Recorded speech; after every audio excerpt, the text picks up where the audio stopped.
Hey guys, I'm happy to welcome you to this new lesson of the Transparent Water course. And today we'll face a rather complex plot that's even higher in level than the previous ones. But no need to be afraid of it. I'll give you a step-by-step guide and you'll certainly succeed. So let's begin. As usual, I've already attached a piece of cotton paper to my board. The sheet is, as usual, close to A3 format. It's 25 by 35 centimeters. It's a comfortable size for this work. Okay, we're ready to start with the pencil drawing. I usually work on bigger formats, A2 and even A1 sometimes, but I recommend that you study with the A3 format. And just as ever, I begin with the horizon line. We can easily do it without a ruler because the horizon line is slightly uneven, and note that we see a shore in the distance and it's not 100% horizontal. You can trace this movement in the reference. I also mark the outlines of the distant mountains, the shoreline, and a group of trees on the left.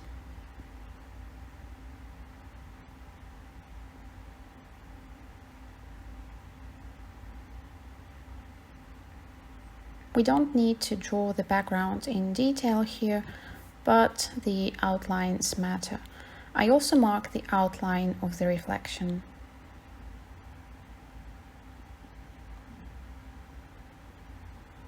It's nice if we show the stones in the water.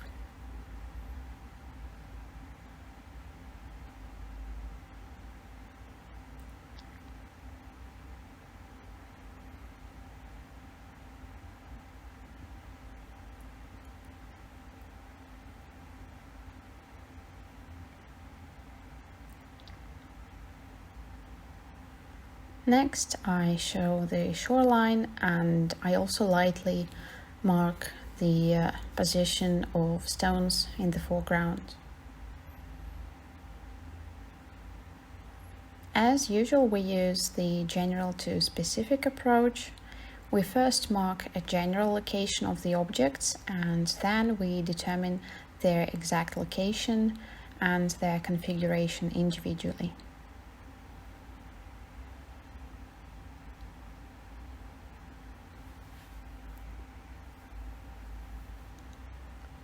We can correct some irregularities right away because it's much easier to correct things in pencil than in watercolor, right?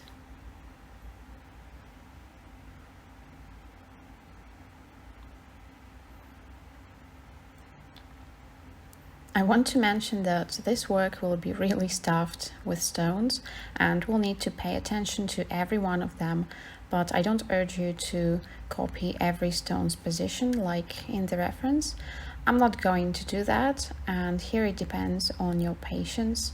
To be honest, I'm not very patient and I find it easier to rely on my knowledge of built-in volume of 3D objects, and I prefer to create my own composition using the reference. And it's okay if it differs from the reference.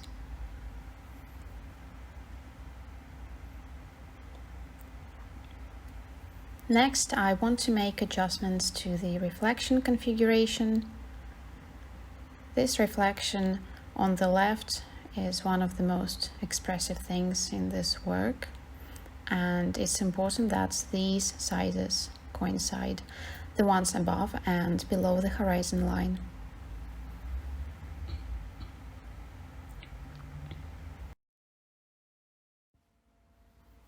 You can see that I use my fingers to measure the height of the mountains so that it coincides with the reflection size. It's really important for the realism in this work.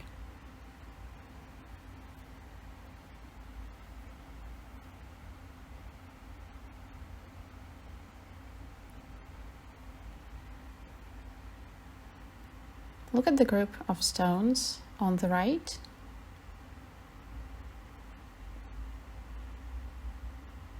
I try to draw the stones on the left a bit lower, than the stones on the right, so that there isn't monotony and sameness, and so that the stones are located in a diverse way. I even try to shift them on purpose. The thing is, you don't need to copy the reference meticulously. Some stones may end up at the same level horizontally, which is not great, so let the stones on the left be a bit lower than those on the right.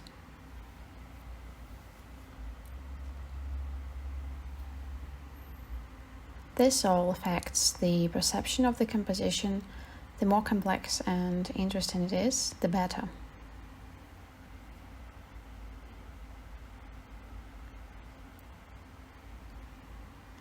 If all stones were positioned with the same distance between them and at the same height level, the work would be boring to look at. I've also drawn in more detail the stones in the water, but I'll say it again, if things aren't exactly the same as in the reference, that's okay.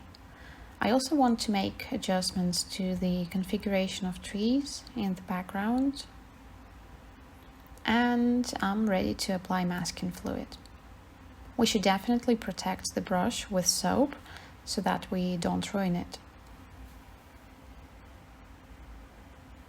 I'm applying masking fluid. In my case, masking fluid is grey. It's by Talens. It doesn't damage the paper and it's well visible on the paper because it's grey and it's comfortable in application, especially for beginners. With white masking fluid, we risk forgetting where we had applied it, and it's more difficult to be accurate in marking the things that we want to protect from paint.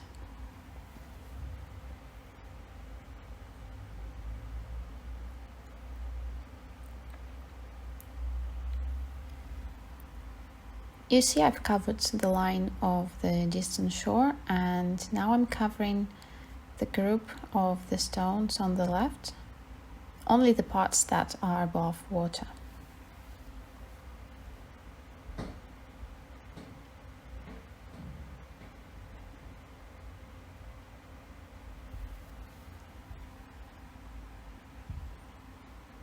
Try to be accurate and note the configuration of these stones. I also show the stones on the right for one of the expressive features of the stones underwater, and above it is the fact that they are darker underwater, while the dry parts are much lighter. So we should cover them with masking fluid in order to preserve their light tone. Of course, nothing will stay white in the end, but it's important that we preserve these lightest areas of the paper so that it's more comfortable for us to apply bright pigments around them. I move to the shoreline on the right. Note that it's not just a white line on the right, it consists of small stones, and it will look beautiful if we show separate stones in the water and on the shore nearby.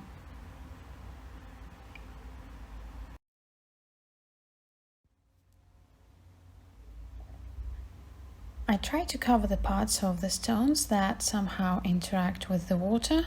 This way it will be easier for us to work with it. The water will be much darker than the shore in tone, and we need to take that into account.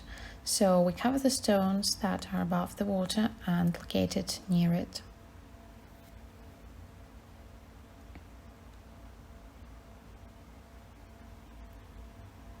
In other words, they'll be surrounded by water and we'll need to protect them.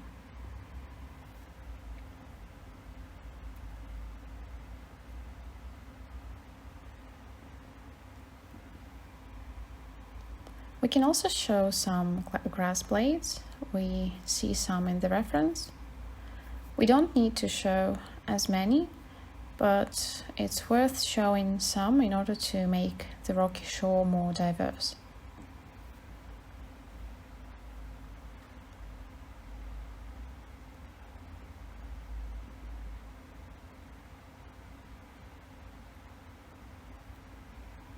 I try to cover only the part that has to do with the shore outline, rather than cover the stones fully.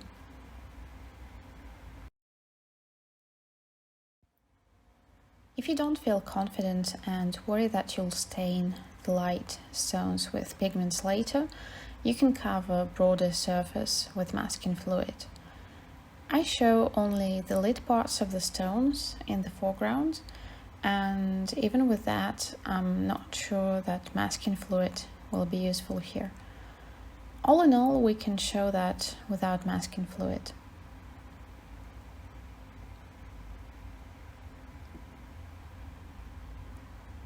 If there are some irregularities, we better correct them now, and we also need to wait until masking fluid dries completely, otherwise it may fail to work.